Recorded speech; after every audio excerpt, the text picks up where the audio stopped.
ఆరాధనకు సహాయకరంగా యెషయా గ్రంథము 52వ అధ్యాయము యెషయా గ్రంథం 52వ అధ్యాయము 13, 14 వచనాలు చదువుకుందాం. ఆలకించుడి, నా సేవకుడు వివేకముగా ప్రవర్తించును, అతడు హెచ్చింపబడి ప్రసిద్ధుడై మహాగణుడుగా ఎంచబడును. నిన్ను చూచి ఏ మనుషుని రూపము కంటే అతని ముఖమును, నరరూపి కంటే అతని రూపమును చాలా వికారమని చాలా మంది ఎలాగూ విస్మయముందిరో. దేవుని వాక్యమైన బైబిల్ గ్రంథముల నుండి యెషయా గ్రంథం 52వ అధ్యాయము 13, 14 వచనాలు మనము చదివి ఉన్నాం. ఇక్కడ దేవుని సేవకుని గురించి వ్రాయబడిన మాట ఉంది. మరొక వచనం మనం చూస్తే 53వ అధ్యాయము 12వ వచనము కూడా చదువుదాం. 53వ అధ్యాయము 12వ వచనము కూడా, కావున గొప్పవారితో నేను అతనికి పాలు పంచిపెట్టదను, గనులతో కలిసి అతడు కొల్ల సొమ్ము విభాగించుకొనును. ఏలయనగా మరణము నొందునట్లు అతడు తన ప్రాణము దారపోసెను, అతిక్రమము చేయి వారిలో ఎంచబడిన వాడాయను. అనేకుల పాపములను భరించుచు తిరుగుబాటు చేసిన వారిని గూర్చి విజ్ఞాపనము చేసెను. 52వ అధ్యాయము చివరి వచనాల్లో 53వ అధ్యాయము చివరి వచనంలో వ్రాయబడిన సంగతులు మనము నేర్చుకుంటున్నాం. ఆలకించుడి అనే మాట వ్రాయబడింది. ఆలకించుడి. వినేవాడు ఆలకించాలా. నా సేవకుడు వివేకముగా ప్రవర్తించును అన్నాడు. నా సేవకుడు అనే పదము ఇందులో వ్రాయబడింది. దేవుని సేవక, మెస్సియా అయిన యేసు, మెస్సియా అయిన యేసు దేవుని చిత్తాన్ని సంపూర్ణంగా జరిగించడం ద్వారా ఉన్నతంగా హెచ్చింపబడుతాడు. దేవుని చిత్తాన్ని సంపూర్ణంగా జరిగించడం ద్వారా ఉన్నతంగా హెచ్చింపబడతాడు అని ఈ 13వ వచనము జ్ఞాపకం చేస్తుంది. హెచ్చింపబడమే కాదు, ప్రసిద్ధుడై మహాగణుడుగా ఎంచబడును, మహాగణుడుగా ఎంచబడును అని ఉంది. 53:12లో రాయబడిన మాట మనం చదువుకున్నాం. కావున గొప్పవారితో నేను అతనికి పాలు పంచిపెట్టదను, గనులతో కలిసి అతడు కొల్ల సొమ్ము విభాగించుకొను అన్న మాట ఉంది. గనులతో కలిసి. ఆయన గనుడు, మహోన్నతుడు అని దేవుని వాక్యమే మనకు తెలియజేస్తూ ఉంది. ఘనత, హెచ్చింపు అనేది ఇక్కడ చూస్తాం. ఈ మాటను బట్టి మనం ఆలోచన చేయగా హెబ్రీ పత్రిక 1వ అధ్యాయం 3వ వచనంలో, హెబ్రీ పత్రిక 1వ అధ్యాయం 3వ వచనంలో రాయబడిన మాట 3, 4 కలిసి ఉన్నాయి. ఆయన దేవుని మహిమ యొక్క తేజస్సును, ఆయన తత్వం యొక్క మూర్తిమంతమునై ఉండి తన మహత్తుగల మాట చేత సమస్తమును నిర్వహించుచు పాపముల విషయంలో శుద్ధీకరణము తానే చేసి దేవదూతల కంటే ఎంత శ్రేష్టమైన నామం పొందెనో వారికంటే అంత శ్రేష్ఠుడై ఉన్నత లోకమందు మహామహుడగు దేవుని కుడి పార్శ్వమున కూర్చుండెను. మొదటి 2 వచనాల్లో రాయబడిన మాట, కుమారుడు ప్రవక్తల కంటే శ్రేష్ఠుడు. 3, 4 వచనాలు రాయబడిన మాట, కుమారుడు దూతల కంటే శ్రేష్ఠుడు. ఈ 4 వచనాల్లో మనము చూడగా ప్రవక్తల కంటే శ్రేష్టమైన వాడు అని, దూతల కంటే శ్రేష్టమైన వాడు అని పదం కనిపిస్తూ ఉంది. అంత మాత్రమే కాకుండా అతి శ్రేష్ఠుడు, అందరిలో అతి సుందరుడు అని కూడా దేవుని వాక్యమే మనకు జ్ఞాపకము తీసుకొని వస్తుంది.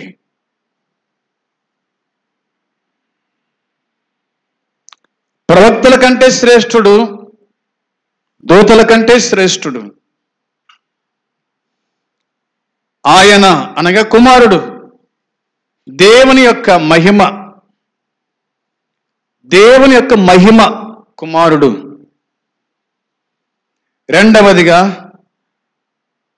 ఆయన తేజస్సు, ఆయన తత్వం యొక్క మూర్తిమంతమునై ఉండి తన మహత్తుగల మాట చేత సమస్తమును నిర్వహించుచు, తన మహాత్మ్యము గల మాట చేత, మహత్తుగల మాట చేత సమస్తాన్ని నిర్వహించినటువంటి కుమారుడు, సమస్తాన్ని నిర్వహించినటువంటి కుమారుడు. పాపముల విషయంలో అయితే గనక శుద్ధీకరణము తానే చేశాడు. పాపముల విషయంలో శుద్ధీకరణము తానే చేసినాడు. పాపుల రక్షకుడిని పిలువబడ్డాడు. పాపములు తీసివేయుటకు భూమి మీద మనిషి కుమారునికి అధికారము కలదని చెప్పినాడు, ఆయన తెలియజేశాడు. కాబట్టి దేవదూతల కంటే ఎంత శ్రేష్టమైన నామం పొందెనో వారికంటే అంత శ్రేష్ఠుడై, ఆయన శ్రేష్ఠుడు అనే మాట ఉంది. ధవలవర్ణుడు, రత్నవర్ణుడు 10,000 మంది పురుషులు గుర్తింపదగినటువంటి శ్రేష్ఠుడు అనే మాట, శ్రేష్ఠుడు అనే మాట, గనుడు అనే మాట దేవుని వాక్యం మనకు గుర్తు చేస్తూ ఉంది. ఉన్నత లోకమందు మహామహుడగు దేవుని కుడి పార్శ్వమున కూర్చున్నాడు. ఉన్నత లోకమందు ఉన్న దేవుడు, అత్యున్నత సింహాసనం మీద ఆసీనుడైన దేవుడు, ఉన్నత లోకములో ఆయన ఉన్నాడు అని, ఆయన సంచరిస్తూ ఉన్నాడని, శ్రేష్టమైన వాడు, పరిశుద్ధుడని, మహాత్ముడని, జీవం గలవాడు అని, మహిమగల దేవుడని, తేజస్సు గలవాడు అని, మహత్తుగల మాట చేత శుద్ధీకరణము పాపముల విషయంలో తానే చేశాడని దేవుని వాక్యం ఇలా మనకు జ్ఞాపకం తీసుకొని వస్తుంది. కాబట్టి వాక్యం చెబుతున్న మాట మనము ఇందులో చూస్తూ ఉన్నాం. బైబిల్ ఇంకా ఏమి చెబుతూ ఉంది? ఏమి రాయబడింది బైబిల్లో అంటే ఆయన గురించి రాయబడిన మాట మనము చాలా చూడగలుగుతాం. పరలోకములో క్రీస్తు విమోచన పరిచర్యలో ఆయన దైవిక మధ్యవర్తిగా, ప్రధాన యాజకుడుగా, విజ్ఞాపనకర్తగా ఆయన ఉన్నాడు అన్నది దేవుని వాక్యంలో మనము చూస్తూ ఉన్నాం. ఆయన మధ్యవర్తి అని, ప్రధాన యాజకుడని, విజ్ఞాపన కర్త అని, త్వరలో బాధ్యసమిచ్చేవాడుగా ఉన్నాడు అనే మాట కూడా బైబిల్లోనే మనము చూడగలుగుతాం. ఇంత ఆధిక్యత కలిగిన దేవుడు ఆయన మనకున్నాడు అన్నది దేవుని వాక్యంలో మనం చూస్తూ ఉన్నాం. మధ్యవర్తిగా అనే మాట బైబిల్లో కనిపిస్తుంది. యోహాను రాసిన మొదటి పత్రిక 2 వచనాల్లో మనము చూడగా, బైబిల్లో చూడండి, యోహాను రాసిన మొదటి పత్రిక 2వ అధ్యాయము మొదటి 2 వచనాలు చూద్దాం. నా చిన్న పిల్లలారా, మీరు పాపము చేయకుండాటకై ఈ సంగతులు మీకు రాయిచున్నాను. ఎవడైనా పాపము చేసిన యెడల నీతిమంతుడైన యేసుక్రీస్తు అను ఉత్తరవాది తండ్రి యొద్ద మనకున్నాడు. ఆయనే మన పాపములకు శాంతికరమై ఉన్నాడు. మన పాపములకు మాత్రమే కాదు, సర్వలోకమునకు శాంతికరమై ఉన్నాడు అని దేవుని వాక్యం చెబుతుంది. యేసుక్రీస్తు మన ఉత్తరవాది. ఆయన మన పాపములకు శాంతికరమై ఉన్నాడు. మన పాపములకు మాత్రమే కాదు, సర్వలోకములో ఉన్న వారందరి కోసమై ఆయన శాంతికరమై ఉన్నట్టుగా దేవుని వాక్యం మనకు జ్ఞాపకం చేస్తూ, ఆయన ప్రధాన యాజకుడు అనే మాట ఉంది కదా. ప్రధాన యాజకుడు అంటే చూడండి, హెబ్రీ పత్రిక 1వ అధ్యాయము 7వ వచనంలో రాయబడిన మాట 17 చూడండి, 17-18 చదువుకుందాం. హెబ్రీ పత్రిక 1వ అధ్యాయం 17-18 వచనాల్లో,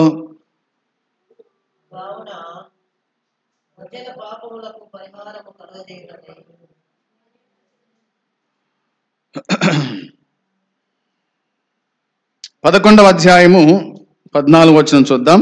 11వ అధ్యాయం 14-16 వరకు. ఇలాగు చెప్పువారు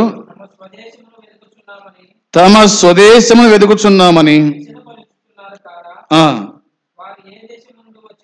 వారు ఏ దేశం నుండి వచ్చిరో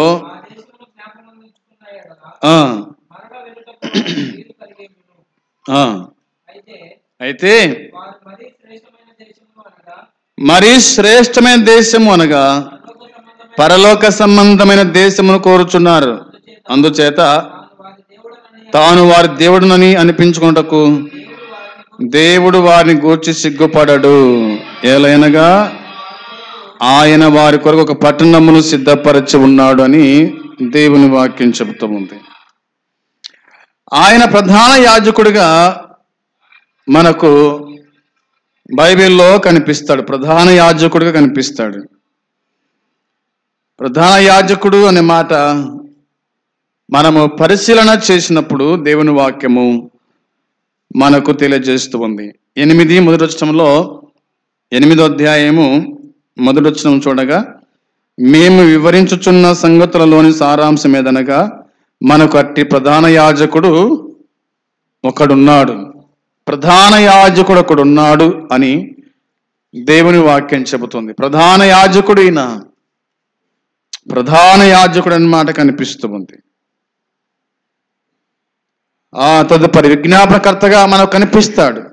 మన ఆరాధనీయుడు, అతి శ్రేష్ఠుడైన వాడు అనే మాటలు ఇందులో మనము చూస్తూ ఉన్నాం. రెండవదిగా 14వ వచనం చూడగా దేవుని వాక్యం మనకి ఇలా చెబుతుంది కదా. యెషయా గ్రంథం 52:14లో దేవుని వాక్యం చెప్తున్న మాట గమనించాలి. నిన్ను చూచి ఏ మనిషి రూపము కంటే అతని ముఖమును నరరూపము కంటే అతని రూపమును చాలా వికారమని చాలా మంది విస్మయ మందిరో అనే మాట ఉంది. చాలా వికారం.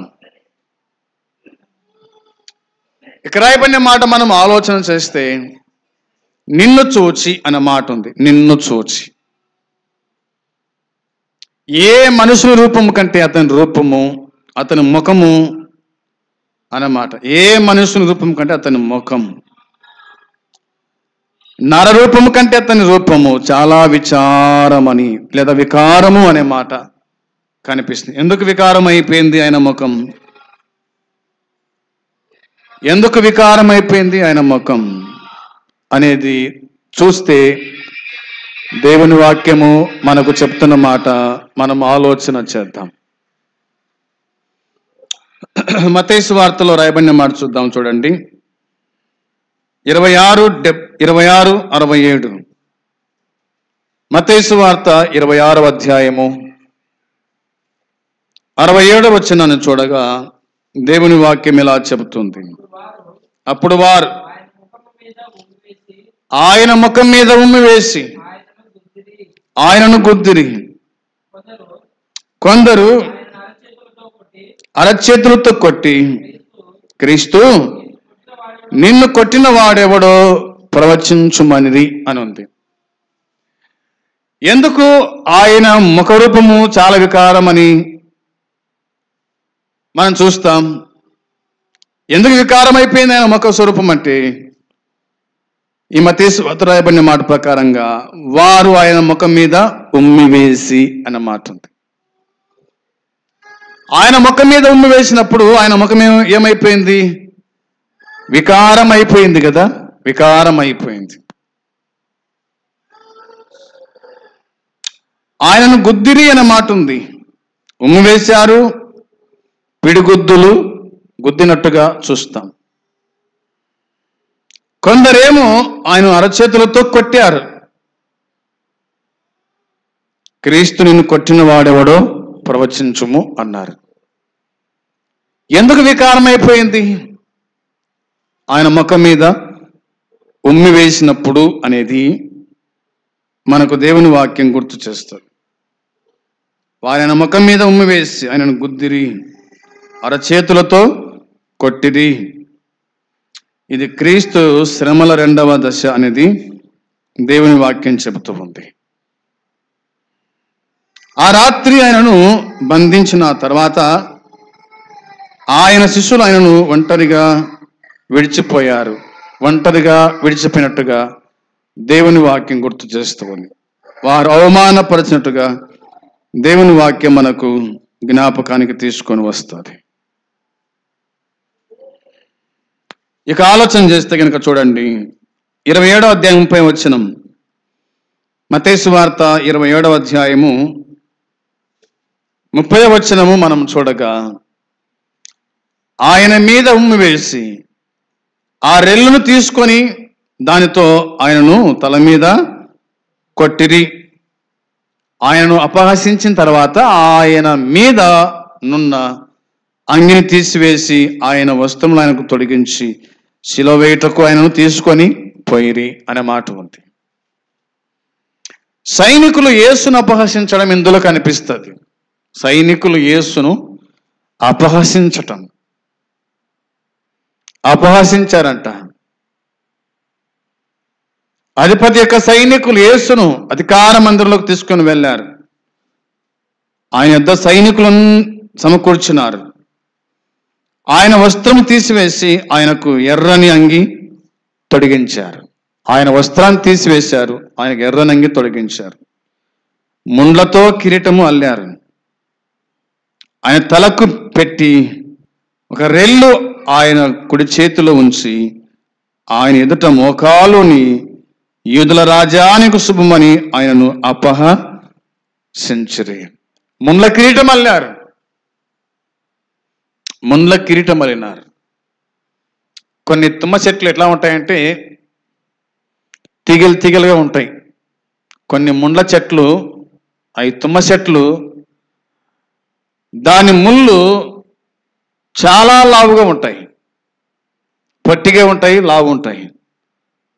కొన్ని తుమ్మముళ్ళు పొడుగా ఉంటాయి, అంతవడి సైజులోనే ఉంటుంది. అలాంటి ముళ్ళను వాళ్ళు కిరీటముగా చేసి ఆయన తల మీద పెట్టి రెల్లుతో కొట్టారు, కర్రతో కొట్టారు. ఆ ముళ్ళన్నీ గుడక తలలో కుచ్చుకుపోయినట్టుగా కదా, ఇలా సైడ్ అంతా కుచ్చుకుపోయినట్టుగా రక్తమంతయు కూడా తల నుంచి కారినప్పుడు ఆయన ముఖం ఏమైపోయిందంటే వికారము అయిపోయింది. ఉమ్ము వేశారు, రక్తమంతా కారుతుంది కాబట్టి ఆయన ముఖము వికారం అయిపోయింది అన్నది దేవుని వాక్యం మనకు జ్ఞాపకం చేస్తూ ఉంది. ఈ మత్తయి సువార్తలో మనం జ్ఞాపకం చేసుకున్నప్పుడు ఆయన మీద ఉమ్మి వేశారు అన్నది దేవుని వాక్యం చెబుతూ ఉంది. యెషయా గ్రంథం 50వ అధ్యాయము 6వ వచనములో, యెషయా గ్రంథం 50వ అధ్యాయం 6వ వచనం చూడగా దేవుని వాక్యం ఇలా చెబుతూ ఉంది. కొట్టు వారికి నా వీపునప్పగించి తిని, వెంట్రుకలు పెరికివేయి వారికి నా చెంపలు అప్పగించి తిని, ఉమ్మివేయి వారికి అవమానపరచు వారికి నా ముఖము దాచుకొనలేదు. ఆయన దాచుకోలేదంట. దేవుని వాక్యం చెబుతుంది.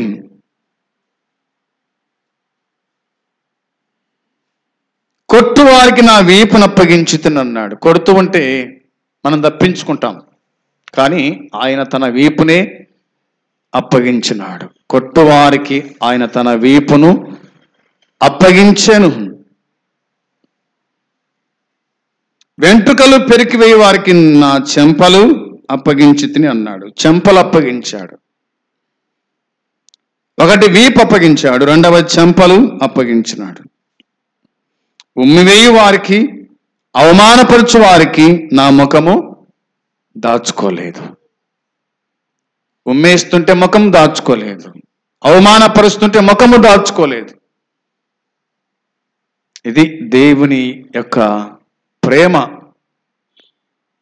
ఇది దేవుని యొక్క కరుణ, ఇది దేవుని యొక్క దయ అన్నది మనకు అర్థమవుతుంది.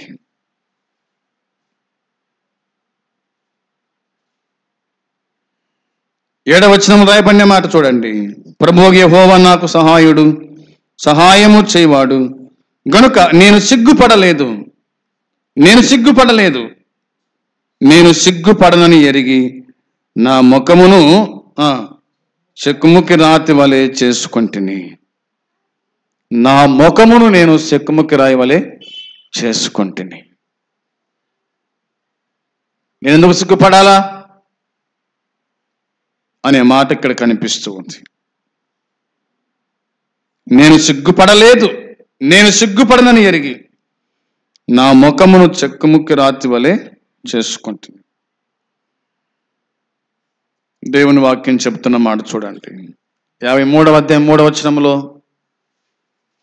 53వ అధ్యాయం 3వ వచనం రాయబడిన మాట, అతడు తృణీకరింపబడిన వాడు ఆయను, మనుషుల వలన విసర్జింపబడిన వాడు, వ్యసనాక్రాంతుడుగాను వ్యాధిని అనుభవించువాడుగాను మనుషులు చూడనొల్లని వాడుగా ఉండెను. అతని తృణీకరింపబడిన వాడు గనుక మనం అతని ఎన్నిక చేయకపోతుమి. అతడు తృణీకరింపబడిన వాడు ఆయను. తృణీకరించినారు, ఆయన తృణీకారము నొందినాడు. మనుషుల వలన విసర్జింపబడిన వాడు అయినాడు. మనుషులందరూ కూడా ఆయన ఏం చేస్తారంటే విసర్జించారు. వ్యసనాక్రాంతుడుగా, వ్యాధిని అనుభవించువాడుగా, మనుషులు చూడనొల్లని వాడుగా ఉండెను. ఆయనను చూడగానే ఆయనేనా ఈయన అన్నట్టుగా ఉన్నాడు. ఒకవైపు రక్తం గారుతోంది, ఒకవైపు ఉమ్మి వేశారు. ఎర్రటి ఎండ వేళ, మిట్ట మధ్యాహ్నపు వేళ ఆయన మన నిమిత్తమై తృణీకరింపబడిన వాడు అయినట్టుగా దేవుని వాక్యం చెబుతోంది. ప్రియమైన సోదరి సోదరులారా, దేవుని వాక్యం చెప్తున్నట్టుగా ఆయన మన కోసమే ఆయన వధించబడినాడు అనేది అర్థమవుతుంది. ఈ దినమున ఈ లేఖన సత్యాలను బట్టి మనం ఆలోచన చేయక ప్రభు ఆయన సంపూర్ణంగా దేవుని చిత్తానికి లోబడి జరిగించినట్టుగా దేవుని వాక్యం మనకు చెబుతోంది. అందుని బట్టి ఆయన హెచ్చించబడ్డాడు. ఆయన గనుడు, మహోన్నతుడైన దేవుడు. అయితే మన కోసమై ఆయన వ్యసనాక్రాంతుడైనాడు.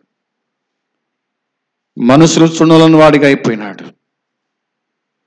ఏ నరుని ముఖం కంటే అతని ముఖము వికారమాగెను అని దేవుని వాక్యం చెబుతోంది. ఆ దేవుడు మనల్ని ప్రేమించి ప్రాణం పెట్టి సమాధి చేయబడి తిరిగి లేచినాడు. ఈ ప్రభు దినాన్ని మనకు అనుగ్రహించాడు ప్రభు. కాబట్టి ఈ దినమున ప్రభువును మనము ఈ మాటలను జ్ఞాపకం చేసుకుంటూ ఆత్మతో సత్యముతో ఆరాధన చేద్దాం. అట్టి కృపా దేవుడు మనకు సమృద్ధిగా అనుగ్రహించును గాక. ఆమేన్.